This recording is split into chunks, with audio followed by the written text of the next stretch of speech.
was interesting when I was kind of looking, I was trying to find some of the arguments whether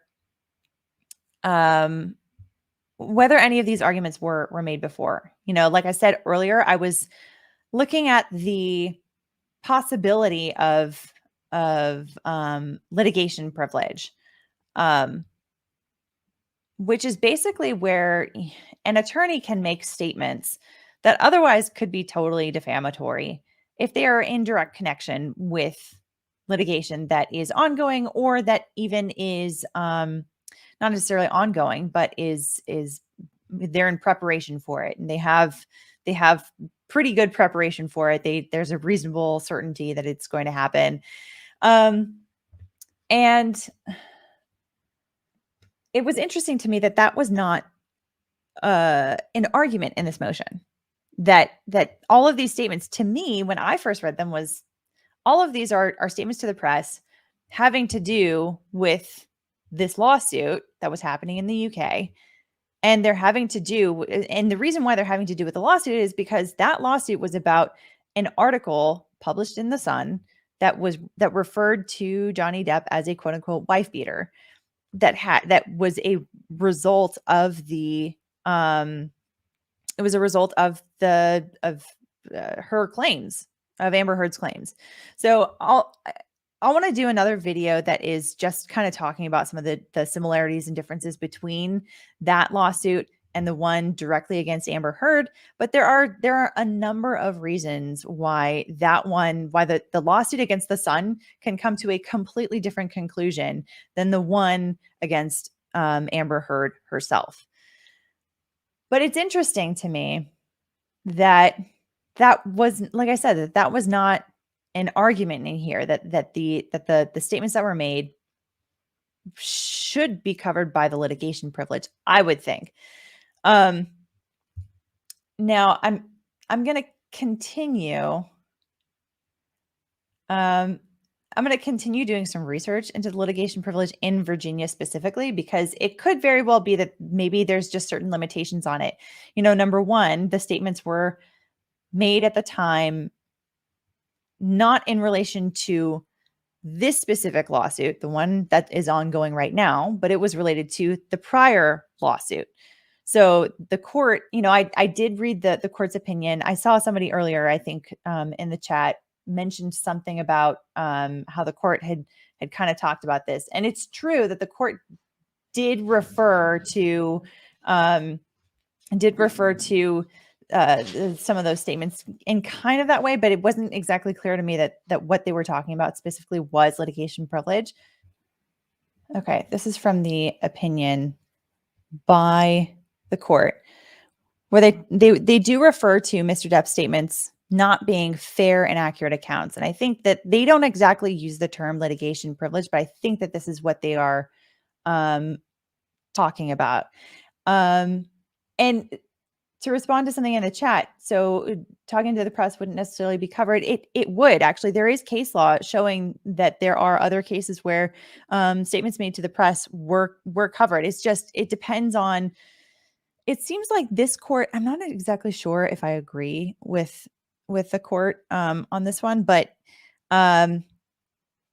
usually, so litigation privilege is like, if the statement refers pretty directly to litigation that is actually ongoing, and if you're making a statement about the opposing party in the case, like that falls pretty squarely in it. But I think that maybe one of the things that kind of gets hung up in this particular case is those statements during the Sun litigation.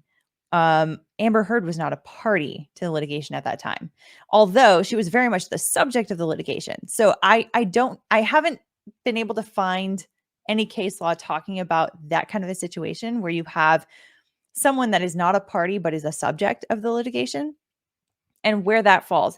To me, just kind of taking a step back and using common sense, it seems like the reasons for the litigation privilege are basically so that any attorney that has been hired to zealously advocate for their client is allowed to do that, right? Like, you need to give them some amount of space, some amount of breathing room to be able to make the claims on behalf of your client, regardless of whether or not you believe that. Because let's be real, when we are talking about lawyers and believing their clients, like try to find any lawyer who has been practicing for really any amount of time. Let's say even just a baby lawyer who's been practicing for a year, um, who's actually been in litigation, right? Active litigation. Um, Ask them if they truly believed everything that their client actually told them and that they had to argue in court. Let's say if they really believed in every single argument that they had to make in every motion and every court appearance and every statement that they made on behalf of their client. No, no way. There's if lawyers only represented clients that they actually fully believed 100% all the time and they didn't ever represent anyone, um uh and they didn't represent anyone else that like they had the remotest, feeling that maybe they might not be totally honest, like you wouldn't be getting that much business.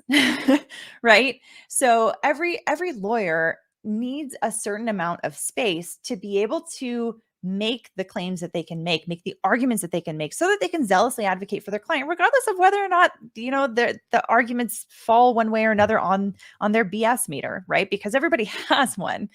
Um, so anyway, so that's the reason for the litigation privilege is that, like I said, like the lawyer needs to have some breathing room to not worry about getting liability just for zealously advocating. And of course there are limits to zealous advocacy, like you can't go too far that you're, you know, uh playing dirty, so to speak. Anyhow. So because of that, because of the policy reasons for why the litigation privilege kind of even exists in the first place, it would seem strange to me if statements made about a person who isn't a party but is the central subject of the litigation, if statements to the press about that litigation and about that person within that litigation, if those were somehow not covered by the litigation privilege, it would be very surprising to me. But it is possible because, like I said, I haven't found case law specifically on that like little like narrow issue. Um So anyhow, okay, but looking back at the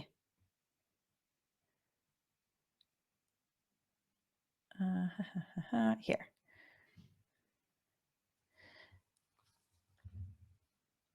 Oh, and here's a question in the chat.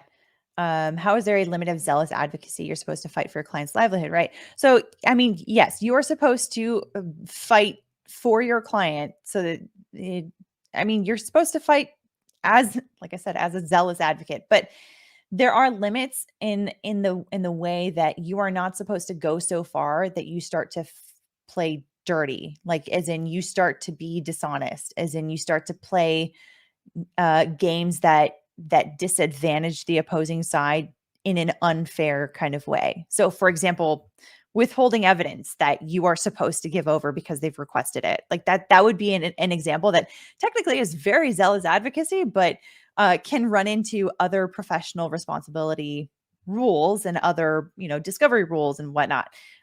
So that's what I mean by limits on that.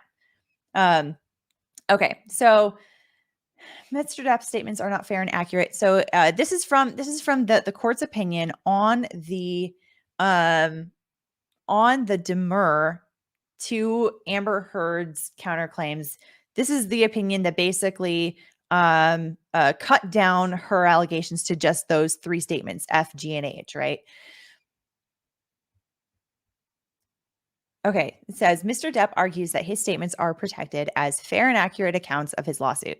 Because a party has a right to institute and prosecute an action without fear of being mulched in damages for reflections cast upon the defendants, no action for defamation can lie from a publication that constitutes a fair and accurate account of the issues in suit.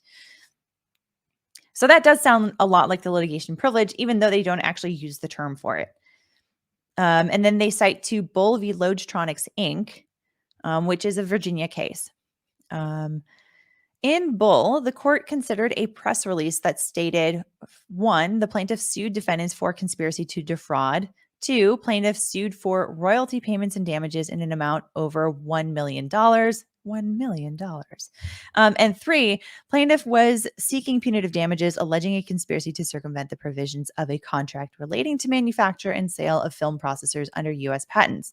The court held that those statements were a fair and accurate summary of the allegations. I mean, it seems like what they're saying here is that what I don't like about using this case as reasoning is that this shows this is using case law to show where it has worked, right? Where it is privileged. But then they're using that to show in this case why it isn't privileged. And it doesn't exactly give a good reason for it, right? Because it's like it's kind of but why? But why? So okay, so this one doesn't um like Zen's. Yes, I did do the evil the Dr. Evil Pinky thing.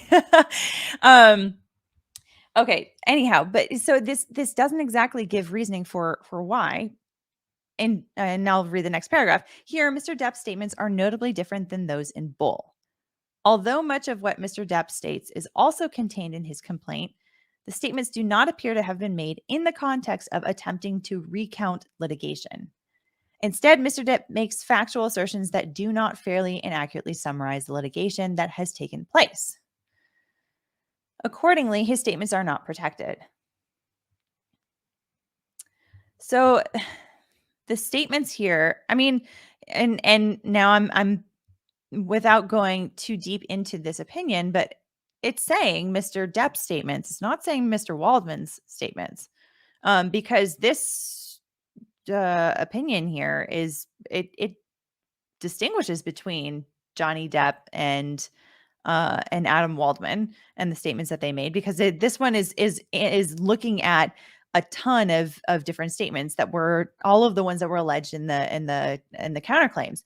So it's interesting to me because it seems like this analysis is saying that Johnny Depp's statements, maybe the GQ article or the other statements that are attributed to him in the counterclaims, that those are not exactly fair and accurate summaries of the litigation that has taken place. It doesn't really go into much more detail. So I'll read on. Although Mr. Depp's statements may have been made in self-defense, Ms. Heard has alleged sufficient malice for her defamation allegations to survive demur. Under Haycox v. Dunn, so long as Mr. Depp's statements were repelling the charge and not with malice, his statements would have been made in self-defense and therefore would be privileged. There, the court recognized that generally the rule is that the court's duty to determine as a matter of law whether the occasion is privileged, while the question of whether or not the defendant was actuated by malice and has abused the occasion and exceeded his privilege are questions of fact for the jury. So anytime that the court is pointing to case law that says that this is a question of fact for the jury, you know that it is not going to be that this is not going to be a winner on a motion to dismiss. Because, like I said at the very beginning, a motion to dismiss is going to assume that the facts that were alleged are true. But when it comes to a motion for summary judgment, the court does look at the facts. The court does look at the evidence that both sides have. Now, when it comes to weighing that evidence, if it's something that has any shade of gray to be weighed, any amount, then that's something that is going to be sent off to a jury. But if it's basically black and white evidence as to material issues of fact, then it's something that's going to be a winner for the motion for summary judgment. Anyhow, okay, so yeah, I'm still not really convinced that this is a good opinion on that specific issue about the litigation privilege. I'm still not sure why they didn't reassert it in the motion for summary judgment.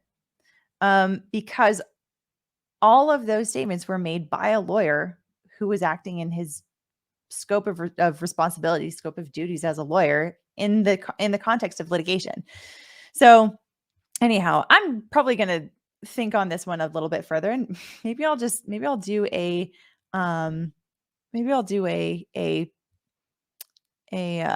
separate video kind of talking about that, because I've gone on for a little bit. Their third argument is that Waldman's statements are non-actionable opinions. They tried using this argument in their demur, right? In this right here that I'm showing you guys. And that didn't end up winning. I mean, obviously, because if it had, then the statements F through G wouldn't be at issue, right? The whole counterclaim would have been dismissed entirely, right? We wouldn't even have statements F, G, and H or whatever. But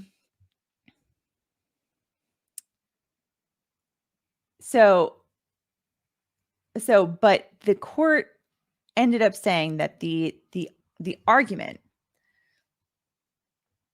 that the statements are non-actionable opinions, right? They're basically saying these are not statements of fact. You cannot apply defamation liability to someone for stating an opinion, right? Now, sometimes context matters, right? Because somebody can say something, and then later say, no, that's just my opinion.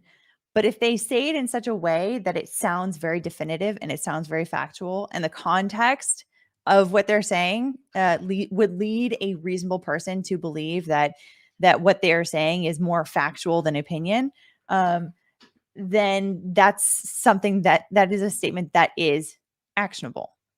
Now, when we are talking about opinion, though, anybody can have an opinion. If you have a belly button, you can have an opinion, right?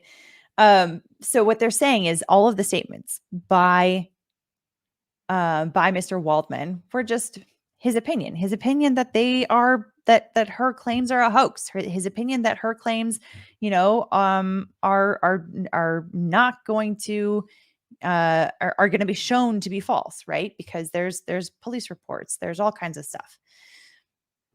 And the conclusion by the court, and let me see if I can find this here. Because I have it written down in my notes, but dang it. Hang on a second. Let me take another part of this quote here, because I want you guys to see it while I read it. Why is this being so lame? Okay. So the part about protected opinion statements that the court, the part about protected opinion statements that the court went over in the demur, or in their opinion about the demur, is right here. So it says here, protected opinion statements. A statement is generally not defamatory when it is dependent on the speaker's viewpoint, where the context of the statements and the positions of the people reading the statements would allow them to reasonably conclude that the statement was purely her own subjective analysis. The statement is not actionable. However, even opinion statements are actionable if they imply an assertion of objective fact. Although Mr. Depp's statements and those of his attorney can be understood as their opinion of what occurred, these statements nevertheless imply that Mr. Depp did not abuse Ms. Heard. These statements must survive demur because whether Mr. Depp abused Ms. Heard is a fact that is capable of being proven true or false. So, and that may actually be, I mean, now that I've been thinking about this out loud, about the part about the litigation privilege, this may actually be why they decided not to even include the litigation privilege argument in the motion for summary judgment. I personally wouldn't agree with that, but So this is just kind of a bit of an easier argument, I think, given what the court said about this right here. What they're saying is not that the opinion statements are going to be around in this litigation forever. Really, just that they just meet the threshold for a demur, which, as I said, you have a demur and then you have a motion for summary judgment. These are different legal standards. The motion for summary judgment comes a lot later than the motion to dismiss or the demur. And the burden as you get closer to trial to the burden for the plaintiff gets a little bit higher, for the hurdle that they have to jump over to survive and continue on with the litigation gets a little bit higher as they go closer to trial. So the lowest possible standard for a plaintiff to meet is the demur standard, where they said that these statements must survive demur because whether Mr. Depp abused Ms. Heard is a fact that is capable of being proven true or false. So it's capable of being proven true or false. Basically, the court said this is a fact that has been alleged. It could be true, it could be false, but we're not at the stage of the litigation where we are able to make that determination, because that just happens later on in the litigation. You need to go through discovery to figure that out. So now we are at the point of the litigation where discovery has happened, and they say, and Johnny Depp's attorneys are saying, well, okay, despite after hearing this from the court, that the statements must survive demur because whether Mr. Depp abused Ms. Heard is a fact that is capable of being proven true or false. That the statements of opinion,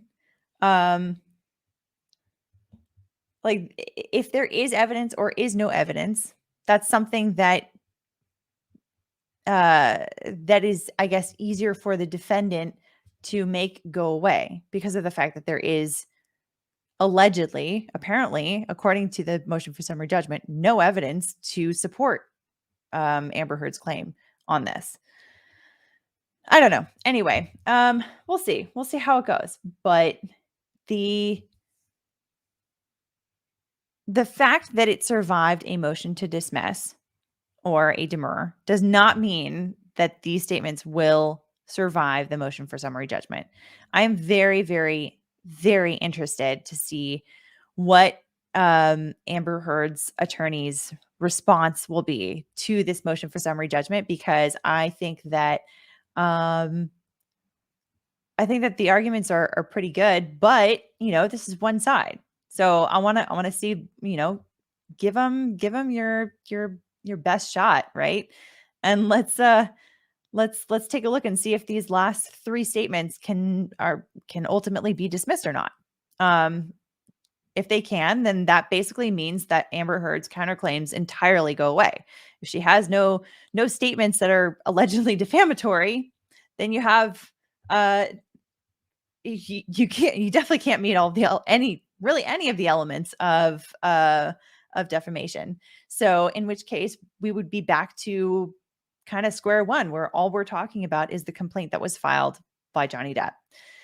So anyhow, what are your guys' thoughts? Let me know in the chat. Let me know in the comments down below if you are watching this on the replay, or if you're listening through the podcast. This is such an interesting case, and I like I said before, I feel like Alice in Wonderland. Like the deeper I go, the crazier things get.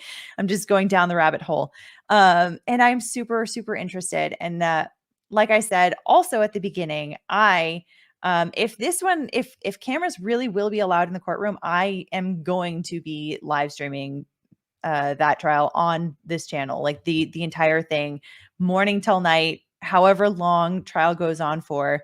I want to, because it is so fascinating, so interesting. And even if they don't allow cameras in the courtroom, I legitimately will fly to the DC area to actually go to the courthouse and watch in person and see if I can live tweet if they allow phones in the in the courtroom. And if not, then, do regular updates every day, kind of like what Good Logic did with the Ghislaine Maxwell trial, because that I think is super important because of the fact that there's really not much, if any, media reporting on this case. And the reporting that has been there, let's face it, has been very favorable to Miss Heard, for one reason or another. I'm sure we all have, have our theories as to why. But yeah. Oh, Laura B. Hey, by the way, thanks for watching.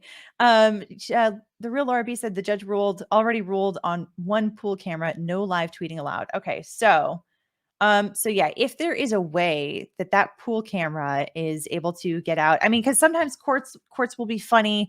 I know a bunch of us in LawTube have been kind of talking about, we've been talking about the Jussie Smollett sentencing hearing that's supposed to be tomorrow. And there's actually like live streaming that that the court is doing for the sentencing hearing, and yet they also have rules saying that you cannot publish. So a bunch of us want to be on. I think Nate the lawyer is the one that actually wants to be live streaming that one and commenting on it. And so a bunch of us want to join him on his channel for that. So, but courts can be funny with their rules, even if there is technically some kind of broadcasting of this stuff. So I want to make sure that I'm doing everything above board, and if worse comes to worse, I will freaking be there in the courtroom as best that I can. I want to get my butt in there. But anyhow, that is that. Let me know what you guys think about this. And if you guys have any other questions, any other stuff that you want me to cover, I'm already thinking of other topics that I want to cover just to kind of get up to speed on this case, because like I said, it's super fascinating. And it's been a very interesting case to really dig into and sink my teeth into. So, and also, like, I will say this, my my